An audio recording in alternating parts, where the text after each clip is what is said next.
Good morning all of you. हम कल क्या पढ़ रहे थे? हम कल पढ़ रहे थे कारक। क्या पढ़ रहे थे? कारक। तो कारक में हमने क्या क्या पढ़ लिया था? कारक के अंदर हमने कारक के बारे में पढ़ लिया था। और कारक के कितने प्रकार पढ़े थे? हमने 3 प्रकार पढ़े थे। कर्ताकार, कर्मकार और करण कारक के बारे में हमने पढ़ा था।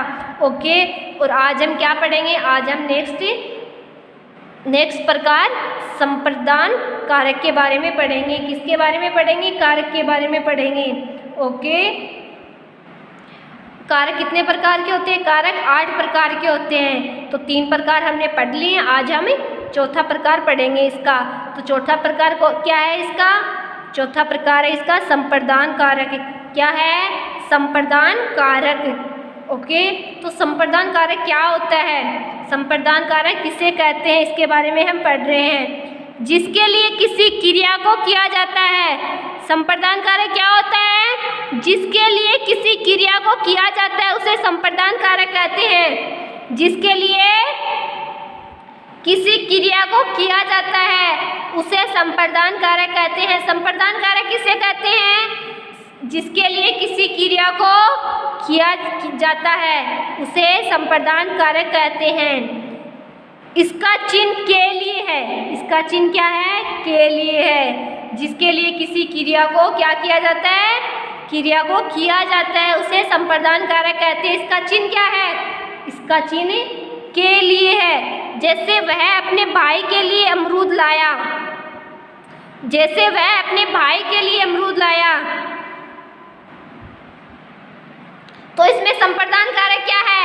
इसमें संप्रदान कारक भाई है। क्या है? भाई है। भाई क्यों है? ये काम किसके लिए हो रहा है? ये काम भाई के लिए हो रहा है। अमरूद किसके लिए लाया गया है? अमरूद भाई के लिए लाया गया है। इस प्रकार वाक्य में लाने की क्रिया भाई के लिए की गई है, अतः भाई संप्रदान कारक है। क्या है? संप्रदान कारक। तो संप्रदान कारक क्या होता है? जिसके लिए किसी क्रिया को किया जाता है उसे संप्रदान कारक कहते हैं। क्या कहते हैं? संप्रदान कारक कहते हैं। इसका चिन्ह के लिए है। क्या है इसका चिन्ह? के लिए है। जैसे वह अपने भाई के लिए अमरूद लाया, इस वाक्य में लाने की क्रिया भाई के लिए की गई है, तो होता है भाई क्या है? संप्रदान कारक है। ओके, समझ में आ गया संप्रदान कारक क्या होता है? जिसके लिए किसी क्रिया को किया जाए वो भी क्या है? संप्रदान कारक है। इसका चिन्ह के लिए है। जैसे वह अपने भाई के लिए अमरूद लाया, इस वाक्य में लाने की क्रिया भाई के लिए की गई है, अतः भाई क्या है? संप्रदान कारक है। क्या है? संप्रदान कारक है। ओके, तो आपको समझ में आ गया है संप्रदान कारक क्या होता है? संप्रदान कारक क्या होता है? जिसके लिए किसी क्रिया को किया जाता है वो क्या है? संप्रदान कारक है। इसमें भाई के लिए अमरूद लाया गया तो भाई क्या है? संप्रदान कारक है। ओके, इसका चिन्ह क्या है? के लिए। ओके, नेक्स्ट हम देखते हैं आपादान कारक। क्या देखते हैं? आपादान कारक। अभी हमने पढ़ा है संप्रदान कारक के बारे में। अब हम देखते हैं आपादान कारक। जिस वस्तु से किसी वस्तु का अलग होना पाया जाता है। जिस वस्तु से किसी वस्तु का अलग होना पाया जाता है उसे आपादान कारक कहते हैं। आपादान कारक किसे कहते हैं? जिस वस्तु से किसी वस्तु का अलग होना पाया जाता है उसे आपादान कहते हैं। इसका चिन्ह से है। जैसे पेड़ से फल गिरा। जिस वस्तु से किसी वस्तु का अलग होना पाया जाता है उसे आपादान कारक कहते हैं। इसका चिन्ह से है। जैसे पेड़ से फल गिरा। इस वाक्य में गिरने की क्रिया पेड़ से हुई है और गिरने पर फल पेड़ से अलग हो गया, तब पेड़ क्या है? आपादान कारक है। क्या है? आपादान कारक है। आपादान कारक क्या होता है? जिस वस्तु से किसी वस्तु का अलग होना पाया जाता है उसे आपादान कारक कहते हैं। जिस वस्तु से किसी वस्तु का अलग होना, जैसे पेड़ से क्या हुआ है? फल अलग हुआ है, तो पेड़ क्या है? आपादान कारक है। पेड़ क्या है? आपादान कारक है। जिस वस्तु से किसी वस्तु का अलग होना पाया जाता है उसे आपादान कारक कहते हैं। इसका चिन्ह क्या है? से है। क्या है? से है। जैसे पेड़ से फल गिरा, इस वाक्य में गिरने की क्रिया क्या किससे हुई है? पेड़ से हुई है। और गिरने पर फल पेड़ से अलग हो गया था। पेड़ क्या है? आपादान कारक है। क्या है? आपादान कारक है। ओके, नेक्स्ट क्या है? संबंध कारक। क्या है नेक्स्ट? संबंध कारक। अब हम पढ़ेंगे संबंध कारक के बारे में। आपादान कारक आपको अच्छे से समझ में आ गया? आपादान कारक क्या है? जिस वस्तु से किसी वस्तु का अलग होना पाया जाता है, जिस वस्तु से किसी वस्तु का अलग होना पाया जाता है उसी को क्या कहते हैं? आपादान कारक कहते हैं। जैसे पेड़ से फल क्या हो गया? अलग हो गया, तो पेड़ क्या है? आपादान है, आपादान कारक है। ओके, नेक्स्ट क्या है? संबंध कारक। नेक्स्ट क्या है? संबंध कारक। दो या दो से अधिक संज्ञा या सर्वनाम शब्दों में संबंध दिखाने के लिए संबंध कारक का प्रयोग होता है। किसका होता है? संबंध का कारक का प्रयोग होता है। किसमें होता है? दो या दो से अधिक संज्ञा या सर्वनाम शब्दों में संबंध दिखाने के लिए संबंध कारक का प्रयोग होता है। संज्ञा या सर्वनाम शब्दों में संबंध दिखाने के लिए संबंध कारक का क्या होता है? प्रयोग होता है।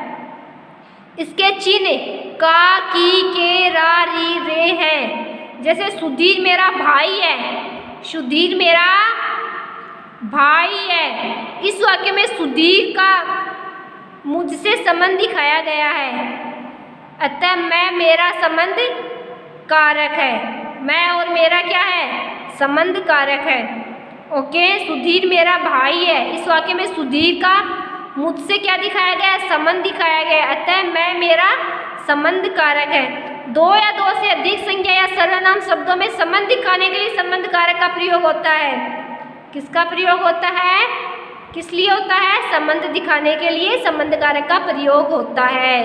ओके, दो या दो से अधिक संज्ञा या सर्वनाम शब्दों में संबंध दिखाने के लिए संबंध कारक का प्रयोग होता है। इसका चिन्ह का, की, के, रा, री, रे हैं। जैसे सुधीर मेरा भाई है। इस वाक्य में सुधीर का मुझसे क्या है? संबंध है, अतः मैं मेरा क्या है? संबंध कारक है। ओके, समझ में आ गया संबंध कारक क्या होता है? नेक्स्ट क्या है? अधिकरण कारक। नेक्स्ट क्या है? अधिकरण कारक। वाक्य में जब वाक्य में शब्द के जिस रूप से क्रिया का आधार ज्ञात होता है, वाक्य में शब्द के जिस रूप से क्रिया का आधार होता है, आधार ज्ञात होता है, अर्थात जिस स्थान पर कोई काम होता है, उसे अधिकरण कारक कहते हैं। उसे अधिकरण कारक कहते हैं। किसे कहते हैं अधिकरण कारक? वाक्यों में जब जिस रूप से वाक्यों में शब्द के जिस रूप से क्रिया का आधार ज्ञात होता है, अर्थात जिस स्थान पर कोई काम होता है, उसे अधिकरण कारक कहा जाता है। क्या कहा जाता है? अधिकरण कारक कहा जाता है। इसके चिन्ह में तथा पर है। जैसे वह कुर्सी पर बैठा है। इस वाक्य में बैठने क्रिया का आधार कुर्सी है, अतः कुर्सी क्या है? अधिकरण कारक है। वाक्यों में शब्द के जिस रूप से क्रिया का आधार ज्ञात होता है, जिस रूप से क्रिया का आधार रूप होता है, आधार रूप ज्ञात होता है, अर्थात जिस स्थान पर कोई काम होता है, उसे अधिकरण कारक कहते हैं। जैसे वह कुर्सी पर बैठा। इस वाक्य में बैठने की क्रिया का आधार क्या है? कुर्सी है। किस पे बैठा है? कुर्सी पे बैठा है, तो उसकी क्रिया का आधार क्या है? कुर्सी है, अतः कुर्सी क्या है? अधिकरण कारक है। कुर्सी क्या है? अधिकरण कारक है। ओके, नेक्स्ट क्या है? संबोधन कारक। नेक्स्ट क्या है? संबोधन कारक। तो हम संबोधन कारक किसको बोलेंगे? जिस शब्द के द्वारा किसी को पुकारा जाए, जिस शब्द के द्वारा किसी को पुकारा जाए, उसे संबोधन कारक कहते हैं। जैसे अरे सोहन, तुम यहाँ कब आए? इस वाक्य में अरे सोहन संबोधन कारक है। जिस शब्द के द्वारा किसी को पुकारा जाए उसे क्या कहते हैं? उसे संबोधन कारक कहते हैं। जैसे अरे सोहन, जिस शब्द के द्वारा किसी को पुकारा जाए उसे संबोधन कारक कहते हैं। किसको कहते हैं संबोधन कारक? जिस शब्द के द्वारा किसी को पुकारा जाए उसे संबोधन कारक कहते हैं। जैसे अरे सोहन, तुम यहाँ कब आए? इस वाक्य में अरे सोहन संबोधन कारक है। ओके, तो आज हमने किसके बारे में पढ़ा है? आज हमने कारक के भेद पढ़े हैं, आज हमने कारक के प्रकारों के बारे में पढ़ा है। ओके, तो आपको क्या करना है? आपको इस चैप्टर को अच्छे से पढ़ना है। क्या करना है? इस चैप्टर को अच्छे से पढ़ना है, कारक को अच्छे से पढ़ना है, कारक के प्रकार को अच्छे से पढ़ना है और कारक के प्रकारों के बारे में आपको अच्छे से समझना है कि कौन से कारक में क्या होता है, कौन से कारक में क्या होता है, कौन सा कारक किसे कहते हैं। ओके, तो आपको इस चैप्टर को अच्छे से पढ़ना है, अच्छे से समझना है। ओके, तब आपको क्या होगा? तब आपके क्वेश्चन आंसर अच्छे से लर्न होंगे। जब आप इस चैप्टर को अच्छे से पढ़ोगे, अच्छे से समझोगे, तो जब आप इसके क्वेश्चन आंसर करोगे तो आपको प्रॉब्लम नहीं होगी। ओके, और ये क्वेश्चन आंसर आपको अच्छे से लर्न हो जाएंगे। ओके बच्चों, तो आप क्या करोगे? इस चैप्टर को अच्छे से पढ़ोगे, इसको अच्छे से समझोगे। ओके ओके बच्चों, आज के लिए इतना ही काफ़ी है। कल हम करेंगे इस चैप्टर के question answer. Okay okay, thank you बच्चों।